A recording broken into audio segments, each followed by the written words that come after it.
आप? I hope आप बिल्कुल खैरियत से होंगे। आज के लेक्चर में हम पढ़ने वाले हैं बेटा कूलाम के नियम का सदिश निरूपण। इससे पहले वाले चैप्टर में हमने पढ़ा था परावैद्युतांक के बारे में, और उससे भी पिछले वाले लेक्चर में पढ़ा था कूलाम के नियम के बारे में। तो कूलाम का नियम तो आपने पढ़ रखा है कि F इक्वल के Q1 Q2 upon R square. तो इसका हमें पढ़ना है बेटा सदिश निरूपण। क्या पढ़ना है? सदिश निरूपण। तो देखते हैं इसका सदिश निरूपण कैसे क्या हम करेंगे इसको।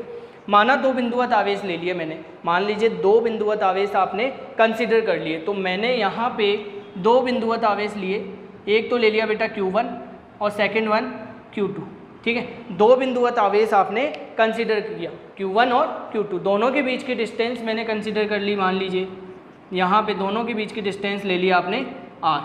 ठीक है, अब यहाँ पे देखेंगे दो कंडीशन है बेटा।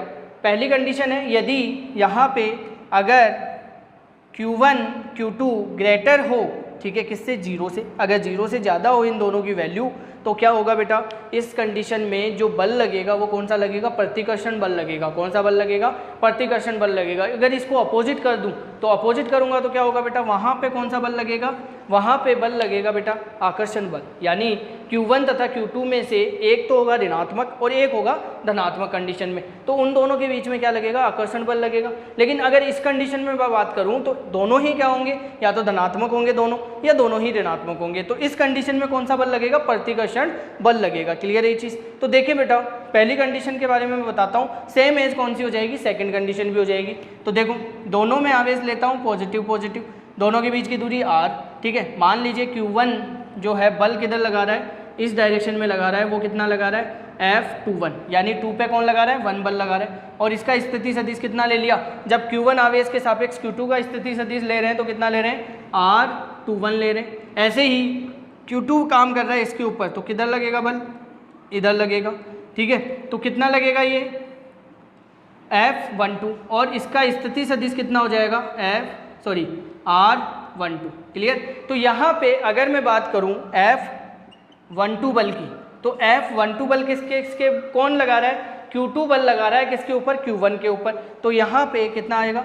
K Q1 Q2 divide by और R स्क्वायर, और स्थिति सदिश कितना है इसका? R12 कैफ। तो यहाँ पे मैं बात करूँ एकांक सदिश की, जहाँ पे R12 क्या है? एकांक सदिश है। ठीक है, तो जिसकी वैल्यू होती है R डिवाइड बाय R। ठीक है, यहाँ पे अगर मैं इसको फर्स्ट इक्वेशन दे देता हूँ, सेकंड इक्वेशन। अब सेकंड इक्वेशन कहाँ से बनेगी? यहाँ पे जो बल लग रहा है, अब Q1 बल लगा रहा है मान लीजिए Q2 पर, तो बल कितना हो जाएगा? F12। तो कितना आ जाएगा बेटा आपके पास? ये आ जाएगा K Q1 Q2 divide by R square R21 Kaif. अब यहाँ पे R21 भी क्या है? एकांक सदिश है।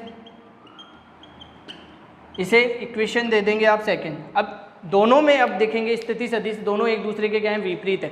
मान लीजिए देखो यहाँ पे Q1 इस पे बल लगा रहा है, तो इसका सदिश किधर हो गया? इस डायरेक्शन में। इस वाले पे बात करें हम, Q2 इस पे बल लगा रहा है, तो इसका सदिश इधर हो गया। तो दोनों की दिशा क्या है? एक दूसरे के विपरीत है। तो आप एक कंडीशन लिख सकते हैं यहाँ पे कि चूंकि R12 इक्वल माइनस R21, तो जब दोनों एक दूसरे के क्या है बेटा? अपोजिट हैं, यानी यहाँ पे अगर मैं बात करूँ दोनों एक दूसरे के क्या है? अपोजिट है एकांक सदिश, तो आप क्या लिख सकते हो देन? तो कि F12 इक्वल माइनस F21, तो बल भी क्या हो जाएंगे? एक दूसरे के विपरीत हो जाएंगे। तो यही क्या है बेटा हमारे पास? कूलाम के नियम का सदिश निरूपण। ठीक है, अब मान लीजिए यहाँ पे ले लिया जाए कंडीशन कौन सी? एक आवेश ले लिया मैंने धनात्मक और दूसरा ले लिया ऋणात्मक। अब देखो ये प्लस जो आवेश है वो क्या करेगा? इसको अपनी तरफ आकर्षित करेगा, और ये भी अपनी तरफ आकर्षित करेगा। तो बल किधर हो जाएंगे? इस डायरेक्शन में हो जाएंगे। तो यहाँ पे देखो जब Q1 इस पे करेगा वर्क, ठीक है, तो किधर होगा? इस डायरेक्शन में हो जाएगा। जब ये वर्क लगेगा तो इधर हो जाएगा। तो दोनों की कंडीशन क्या आएगी? सेम आ जाएगी। ठीक है, दोनों में एक ही कंडीशन लगेगी। ठीक है, दोनों में आपको क्या मिलेगा? F12 इक्वल मिलेगा माइनस में, दोनों के साइन जो होंगे वो नेगेटिव में होंगे, यानी जो वैल्यूज़ होगी यहाँ पे जो नेगेटिव साइन है वो उसकी डायरेक्शन को बताएगा, इसके मैग्नीट्यूड को नहीं बताएगा। किसको बताएगा बेटा? डायरेक्शन को बताएगा। किसकी? जो दोनों बल लग रहे हैं दोनों आवेशों के ऊपर। ये हो गया हमारे पास कौन सा निरूपण बेटा? सदिश निरूपण हो गया कूलाम के नियम का। इसके बाद हम बात करेंगे बहुल आवेशों के बारे में, जो कि नेक्स्ट लेक्चर में करेंगे। आज के लिए इतना ही, नेक्स्ट लेक्चर में मिलते हैं continue. Okay, take care, bye bye.